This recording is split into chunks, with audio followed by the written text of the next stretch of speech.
really excited to make the selection we made tonight. Donovan Jackson was somebody we identified really early in the process as we set the vision for this offseason, wanting to play a certain way with a play style, with a demeanor. Incredibly poised player, really good in pass protection, recover quickness, all those great things you want, can anchor. And then in the run game, for a kind of a mild-mannered, when he walks in your office and sits at top 30, he turns into a different guy on the football field, incredibly strong, latchy, tries to stay connected to defenders with that last touch. And then you talk about selflessness to team. These are all things that we say with words, but I think he showed with action in a big year for him, switching out to left tackle for his team as they went on that march, that journey for the confetti. And so ultimately, we added a player with great skill set, championship pedigree, who we brought in, got to see in the building, and we're excited we got him. Questions? So we see the trades obviously happen right afterward. How busy were you on the phones in your team? People had called, but it really didn't get heated up until right before our pick. But we had really gone through these kind of simulation exercises with Donovan, and what if we got offered X or Y, and nobody, we in those moments we really wanted to really like the player, and we were really happy with what we were getting. I'm not going to say what people called. I think I just read that. That was not a phone call we had received specifically, but just excited about Donovan and what we were able to get.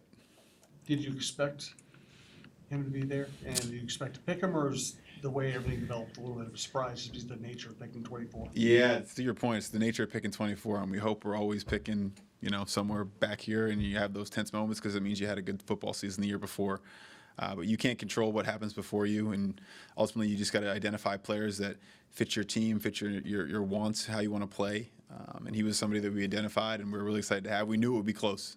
We knew it would come down to a few spots where with either right before we picked or right after we picked, and you're holding those tense moments, and then you look up and you're excited that you got somebody. How did you kind of balance, or how do you balance just thinking about his fit, both in the immediate and long term? Should either one of those weigh more heavily for you? Or just how do you think about it? Yeah, we look at those as both just positives. To your point, I don't know that in terms of the tackle guard, that dynamic. I think you just want football players who give you options at both. I think he was credible at tackle, which I think gives him even more ability to come back inside and be a really good player. So ultimately, we're going to show up and get our best 5 football players in the field. This is a competitive environment, as it always will be. So we're going to line them up when they get here and see who's the best 5 and go from there.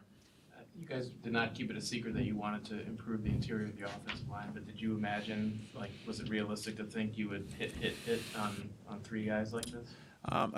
Every time you go into the offseason or any planning exercise, you set a vision, and then here are the names and options you have, and it comes down to where's the relative value of different options and different things like that. So we knew we had a chance, but ultimately you can't plan the future, and there was a couple picks there where you're not sure what's about to happen. I know you can tell by your text afterwards, he was highly sought after, and so there was a chance that I was standing here giving a different person, but I'm glad I didn't have to. Only one quarterback went in the first 24 picks. There might only be 2 taken in the first round. Does that kind of justify everything you did last year to get your guy? I appreciate that question. I don't really walk the earth trying to justify things I did. Yeah. Same. I'd probably say the same thing. We go into every decision knowing exactly why you do something, the intent behind it, the collective and collaborative environment we create where we know what we're doing, and you can live with results either way, whether some team does something that makes you feel that or not. But ultimately, last year we were really excited to add a quarterback of JJ's talents, get Dallas, do it the way we did it. I think there was a sort of a formula that we used that others might emulate. I don't know. And then this year set us up to be where we're at, and we're excited to be where it is. Quarterback's such a hard thing, right? So, all the years where there's maybe only 2 quarterbacks or whatever, we don't know what's going to happen in 5 years, how good these guys are going to be. So I don't want to speak to say that, anything we did justifies what others might have done. You said you identified him or Donovan early, during the college season, or how early are you talking? Well, he's been talked about, he was thinking about coming out a year before, so I had done him for a previous draft. And what's a really good thing with him is you saw because of that process, and obviously our scouts have been talking about him since they go in the schools for a long period of time. But you saw the year-over-year improvement. You saw glimpses, and then this year was that year where you really saw it all start to come together. And then, I said earlier to somebody, you saw a really reactive, good foot athlete. Then he moves out to tackle. It's almost like an out-of-sample test in a sense. And you're like, you see him go into that big space area and see him in his first game against Abdul Carter. And even when somebody gives up a hit, you still get to see the type of athlete they are. And so that was kind of exciting for me to see that and be like, yeah, that was the kind of athlete I really believed was under the hood. And we'll give him a chance to compete in our 5, but we're excited about the caliber of the player we got. Kwesi, obviously, the season ended the way it did, but how much of the offensive line upgrade was done with the mindset of you have a young quarterback and you want to make sure things are settled in front of him? I mean, I think that's important. I can't say that, when we go into these meetings, when in doubt, support the young quarterback is not something we talk about. But also, great offensive lines are team lifters. They control the ball. They keep your defense fresh. They establish a play style, a demeanor that we want to be about. So, the quarterback is always something you should be a quarterback-driven organization. That's something you should think about, but it's also other things. Kwesi, with only having 4 picks, I mean, is it tempting? I hadn't heard. Is it only 4 picks? Was it tempting at all for you to try to generate more? I mean, at that. No, I can understand that. I said to our group, I was a golfer in high school. I was okay, wasn't great, but when you start to get good at golf is when you start removing like the triple bogeys from your round, the double bogeys. And how do you do that is you hit one in the rough, you don't take your 3-wood out and start hacking away. Maybe you take your 7-iron, play the lie, get 50 yards short, chip up, and get up and down for a bogey, worst case. And so to me, I think approaching this draft from a mindset of, hey, let's just hit, if the play is to hit the ball down the fairway, let's do that. If it's going to be 4 picks at 4 positions that we really want, 4 great character people, 4 skill sets we require, let's go do that, and we'll figure everything else out. So that's the mindset we've tried to approach and take.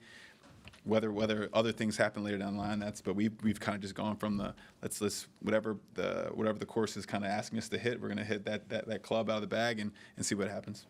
Talk about positional value and scarcity with the first round. Why is guard worth this pick? Yeah, it's, I think you've seen in the free agent market kind of the value that's been assigned to it. I don't know that the market's going guard, tackle anymore. It's just protector.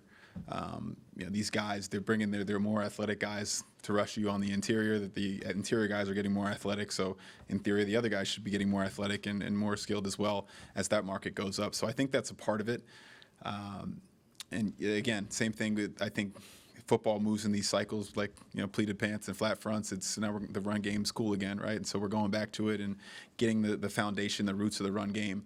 Always start with those interior guys, and that could be a part of it as well.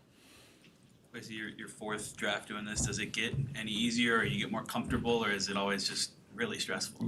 I don't want to say really stressful because you prepare. You can't prepare for the worst case scenario. I probably prepare for the 6 worst, but I don't know if you compare for like the absolute. So in some sense, you get yourself comfortable with the worst thing that can happen. So I don't know that it's stressful in that regard. You're obviously rooting for some good things to happen or not. The hardest part about it is you don't do it for a year. In my old job, you trade it every day. So like the emotional toll it takes, you just get used to it. This kind of thing, you kind of every year it's like this. Remember this, hey. In the bottom third of the first round, the dynamic picking, 23rd like we did a couple of years ago, 24th versus 10th, it's just completely different, right? You're just, again, the result of having a good season is that you have to do that sweating, and I'll sign up for that every year.